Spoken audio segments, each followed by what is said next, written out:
আকাশবাণী কলকাতা। স্থানীয় সংবাদ পড়ছি ধৃতি সেন শর্মা।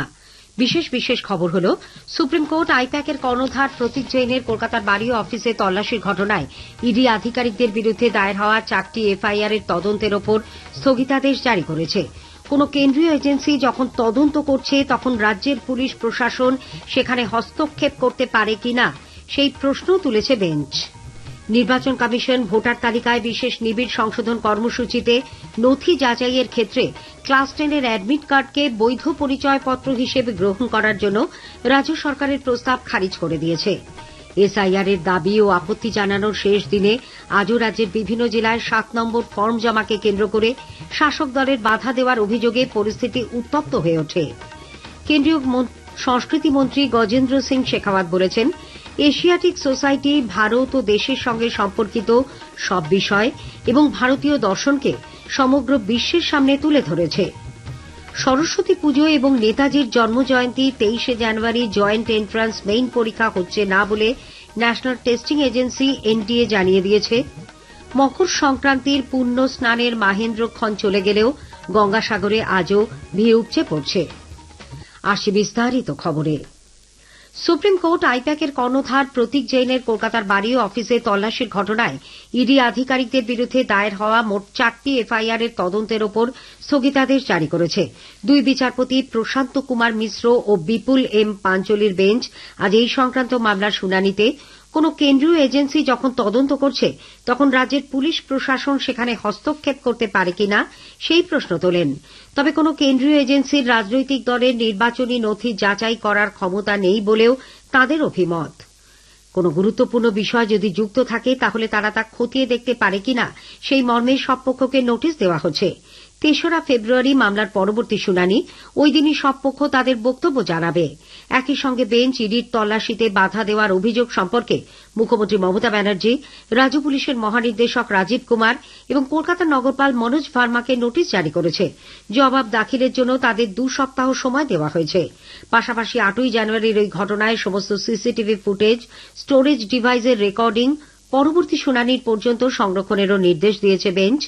আইনের অনুশাসন মেনে চলার প্রয়োজনীয়তার উপর গুরুত্ব আরোপ করে শীর্ষ আদালত বলেছে, এই ধরনের বিষয় অমীমাংসিত রাখা হলে তা আইন শৃঙ্খলা পরিস্থিতিতে ব্যাঘাত ঘটাতে পারে। সুপ্রিম কোর্ট ইডি আধিকারিকদের বিরুদ্ধে দায়ের হওয়া এফআইআর এর তদন্তের ওপর স্থগিতাদেশ জারি করায় বিজেপি পশ্চিমবঙ্গের মুখ্যমন্ত্রী মমতা ব্যানার্জির পক্ষে এক বড় রকমের ধাক্কা বলে অভিহিত করেছে। দলের জাতীয় মুখপাত্র গৌরব ভাটিয়া আজ নতুন দিল্লিতে এক সাংবাদিক সম্মেলনে অভিযোগ করেন, মমতা ব্যানার্জি আইন ও শৃঙ্খলার পথে চলেন না। ইডির ওপর হামলার ঘটনাতেও রাজ্যের তৃণমূল কংগ্রেস সরকারের কড়া সমালোচনা করে শ্রী ভাটিয়া বলেন, কেন্দ্রীয় তদন্তকারী সংস্থাগুলিকে পদে পদে বাধা দেওয়া হচ্ছে। क्या ईडी, सीबीआई, सेंट्रल एजेंसीज जो हैं, इनको पार्टी के गुंडे आके टीएमसी के रोकेंगे? इनको स्टेट की पुलिस जो कि ममता बनर्जी के आदेश का पालन कर रही है, क्या वो रोक सकते हैं? ये सवाल उठाया सर्वोच्च न्यायालय ने अपनी टिप्पणी में। पुलिस जिसको ईडी के हाथ मजबूत करने थे, क्योंकि ये 2742 करोड़ रुपए का जो घोटाला हुआ है उसकी प्रोब चल रही है, तो वही दखल कर रहे हैं, वही डरा रहे हैं, वही विवेचना को रोक रहे हैं। ये कैसा जंगल राज है पश्चिम बंगाल में? সুপ্রিম কোর্টের আজকের নির্দেশের পরিপ্রেক্ষিতে বর্ষিয়ান কংগ্রেস নেতা অধীর রঞ্জন চৌধুরী বলেছেন, রাজ্যের পুলিশ ও কেন্দ্রের তদন্তকারী সংস্থা উভয়েরই নিজস্ব কিছু আচরণবিধি রয়েছে এবং তা মেনে চলা উচিত। রাজ্যের পুলিশকে বর্তমান সরকার যেভাবে ব্যবহার করছে তারও তিনি কঠোর সমালোচনা করে বলেন, সবকিছুর মধ্যে ভারসাম্য থাকা দরকার। যে ফেডারেল স্ট্রাকচার আমাদের যুক্তরাষ্ট্রীয় পরিকাঠামো, সেখানে একটা রাজ্যের পুলিশকে আমি কখনো আমার মতন করে ব্যবহার করব, এটা কিন্তু বেআইনি করে। ইডি, সিবিআই যে রাজ্যে তারা গেল বা যাবে, সেখানকার মুখ্যমন্ত্রীর সঙ্গে পুলিশ বাহিনী নিয়ে গিয়ে তাদেরকে বাধা দেবে, তাদেরকে মিথ্যা কেসে অভিযুক্ত করবে, তাদেরকে ধরবে।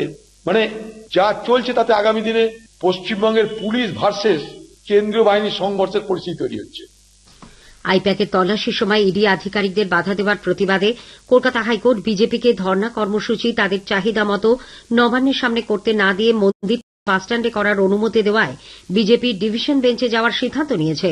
হাইকোর্টের বিচারপতি শুভ্রা ঘোষ আজ তার নির্দেশে জানিয়েছেন, বিরোধী দলনেতা শুভেন্দু অধিকারীর নেতৃত্বে মন্দিরতলা বাসস্ট্যান্ডের সামনে বেলা 10টা থেকে বিকেল 4টে পর্যন্ত সর্বাধিক 50 জন বিধায়ককে নিয়ে ধর্ণা দেওয়া যাবে, কিন্তু কোনো মাইক ব্যবহার করা চলবে না। 12x15 মাপের স্টেজ করা যাবে এবং ধর্ণা শেষ হওয়ার 24 ঘণ্টার মধ্যেই সেই জায়গা পরিষ্কার করে দিতে হবে বলেও শর্ত দিয়েছেন বিচারপতি। মালদায় রাজনৈতিক সভার পরিপ্রেক্ষিতে বিরোধী দলনেতা শুভেন্দু অধিকারীর বিরুদ্ধে দায়ের হওয়া এফআইআর এর পরিপ্রেক্ষিতে তার বিরুদ্ধে কোনো কড়া পদক্ষেপ নিতে পারবে না পুলিশ। কলকাতা হাইকোর্ট এই মর্মে নির্দেশ দিয়েছে। তদন্তের স্বার্থে একান্ত প্রয়োজন হলে শুভেন্দু অধিকারীকে ভার্চুয়ালি হাজিরার জন্য ডাকা যাবে। 6ই ফেব্রুয়ারি ফের শুনানি বলে বিচারপতি শুভ্রা ঘোষ জানিয়েছেন। নির্বাচন কমিশন ভোটার তালিকায় বিশেষ নিবিড় সংশোধন কর্মসূচির নথি যাচাইয়ের ক্ষেত্রে ক্লাস 10-এর অ্যাডমিট কার্ডকে বৈধ পরিচয়পত্র হিসেবে গ্রহণ করার রাজ্য সরকারের প্রস্তাব খারিজ করে দিয়েছে। কমিশনের তরফে রাজ্যের মুখ্য নির্বাচনী আধিকারিকের কাছে পাঠানো নির্বাচন কমিশনের আন্ডার সেক্রেটারি শক্তি শর্মার সই করা এক চিঠিতে জানানো হয়েছে, এসআইআর যাচাইয়ের জন্য নির্ধারিত বৈধ নথির তালিকায় মাধ্যমিকের অ্যাডমিট কার্ড নেই, ফলে এই নথিকে গ্রহণ করার প্রস্তাব অনুমোদন করা যাচ্ছে না। এদিকে ভোটার তালিকায় এসআইআর প্রক্রিয়ায় বাড়তি দায়িত্ব হিসেবে সাম্প্রতিক মাসগুলিতে বহু শিক্ষক নিয়মিত ক্লাস নিতে না পারায় রাজ্য শিক্ষা দপ্তর পড়ুয়াদের স্বশিক্ষায় উৎসাহ দিতে উদ্যোগী হয়েছে।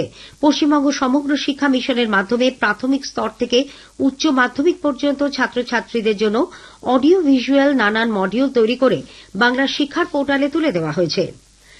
ভোটার তালিকায় বিশেষ নিবিড় সংশোধনী সংক্রান্ত দাবি ও আপত্তি জানানোর আজই ছিল শেষ দিন। আজ শেষ দিনেও এসআইআর এর 7 নম্বর ফর্ম জমাকে কেন্দ্র করে রাজ্যের বিভিন্ন জেলায় শাসক দলের বাধা দেওয়ার অভিযোগ ওঠে। বাঁকুড়ার ছাতনায় সকালে 7 নম্বর ফর্ম জমা দেওয়ার শেষ দিনে বিজেপি কর্মীদের ব্যাপক মারধরের অভিযোগ উঠেছে তৃণমূল কংগ্রেস কর্মী সমর্থকদের বিরুদ্ধে।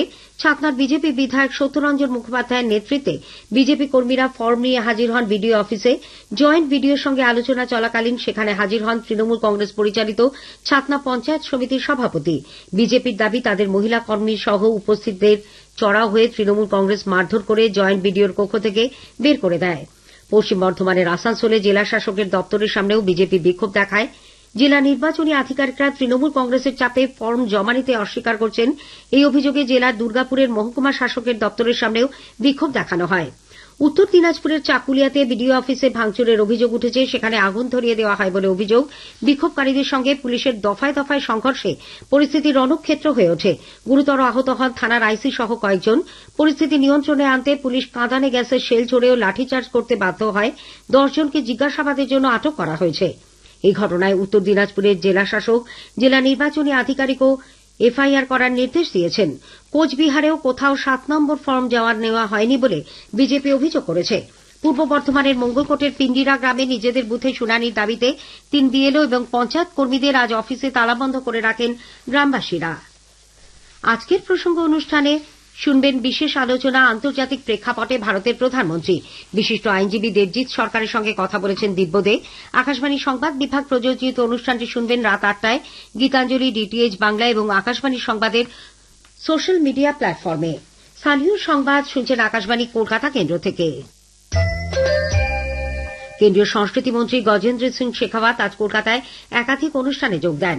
এশিয়াটিক সোসাইটির 243তম প্রতিষ্ঠা দিবসের অনুষ্ঠানে তিনি বলেন, এই সোসাইটি দীর্ঘ এত বছর ধরে বিশেষ বিচারধারা নিয়ে কাজ করছে। ভারত ও দেশের সম্পর্কিত সব বিষয় ভারতীয় দর্শনকে সমগ্র বিশ্বের কাছে তারা তুলে ধরেছে।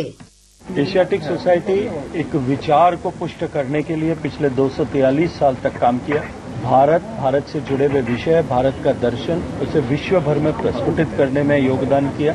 जो पुस्तकें छापी गई, जो जर्नल्स लिखे गए, जो संकलित किए गए, जो मैन्युस्क्रिप्ट एकत्रित की गई, वो सब एक ऐसी धरोहर के रूप में है कि जब भारत सांस्कृतिक पुनर्जागरण के दौर से गुजर रहा है।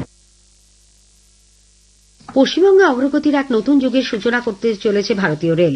এর অঙ্গ হিসেবে আগামী 17 জানুয়ারি হাওড়া গুয়াহাটি হাওড়া বন্দে ভারত কামাক স্লিপার সহ একগুচ্ছ নতুন ট্রেনের যাত্রার সূচনা করবেন প্রধানমন্ত্রী নরেন্দ্র মোদী।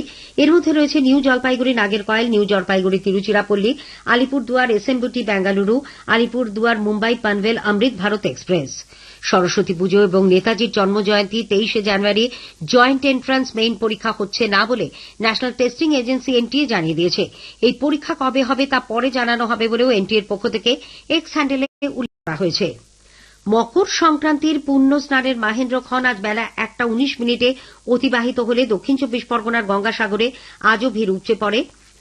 মন্ত্রী অরূপ বিশ্বাস সাগরে এক সাংবাদিক সম্মেলনে জানান, মেলায় বিভিন্ন অপরাধের ঘটনায় গ্রেপ্তার করা হয়েছে 895 জনকে। এই নিয়ে মেলায় এবার 2 তীর্থযাত্রীর মৃত্যু হয়েছে। শেষ করার আগে স্থানীয় সংবাদের বিশেষ কিছু অংশ আরও একবার। সুপ্রিম কোর্ট আইপ্যাকের কর্ণধার প্রতীক জৈনের কলকাতার বাড়ি ও অফিসে তল্লাশির ঘটনায় ইডি আধিকারিকদের বিরুদ্ধে দায়ের হওয়া 4টি এফআইআর এর তদন্তের ওপর স্থগিতাদেশ জারি করেছে।